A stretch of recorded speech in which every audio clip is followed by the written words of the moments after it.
ڕۆژەی بەهرە لە دەڤەری گەرمیان بە بەشداری 3000 کەس ئەنجام درا.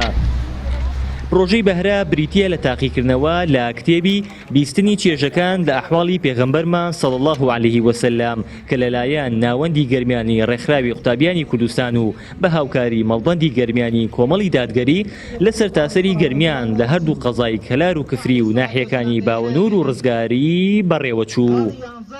ئمڕۆ بە ئامادەبوونی نزیکەی 3000 بەشدار بوو توانیمان تاقیکردنەوەی بیستنی چێژەکان لە ئەحواڵی پێغەمبەری خوا صلی الله عليه وسلم کۆتایی پێبێنین.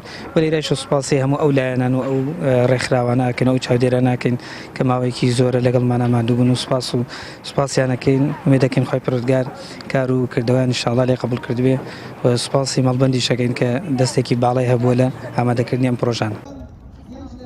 گەرمیانیەکانیش لە تەمەن و قۆناغە جیاوازەکان بە گڕوتینێکی زۆرەوە بەشداریان لە پرۆژەکەدا کردووە و باس لە گرنگی ئەم جۆرە چالاکیانە دەکەن بۆ ئێستای کۆمەڵگەی کوردی بە تایبەت توێژی گەنجان و لاوان. زۆر خۆشحاڵم کە بەشداریم کرد وازانم لە خزمەتی ڕەسوڵ الله عەلەیهی سەلات وسەلام ئەگەر دیاریش بەدەستنێنم زۆر ئاسایە گەنی ئەوەیە زانیاری لە ژیاننامەی پێغەمبەری خوا صلی الله عەلەیهی وسەلەم بەدەستهێنم ئینشاءالله. وەڵایی بۆ هەموو تاکێک زەرورە ئینشاءالله زیاتر بۆ مناڵان کە گەورەش ئەبن زۆر باشە بۆ گەورەکانش بۆ بەتەمەنەکان بۆ هەموو جیلێکەشێ. خۆم بە خۆشحاڵ دەڵێم کەوا لەم تاقیکردنەوە بەشداریم کردووە و هیوادارم سوودێکی بێ بۆ من و بۆ ئەوانەی کە وەکو من بەشداریان کردووە.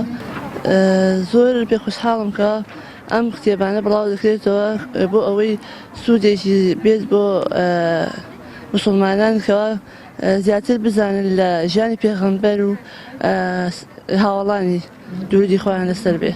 واللهی زۆر بەگرنگ دەزانم لە بڕۆی ئەو ئینسانەگەر شارەزا بێت ئەو متابەت گەنجەکانی بڕۆگەر شارەزای دینی خوا و ژیانەوەی پێغەمبەری خوا صلی الله عەلەیهی وسەلم زیاتر جوهد و ئەمانیان زڵێ و دڵخۆش خەون پێی و زیاتر هەڵەدن بۆ دینی خوا بتوانن عیبادەتی خوا بکەن و خواترسیان یان بێت و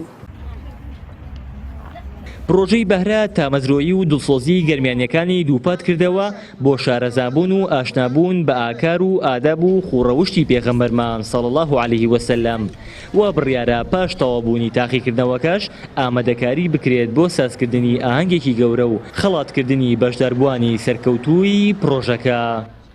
هاوەر محەممەد، کەناڵی ئاسمانی پەیام، گەرمیان.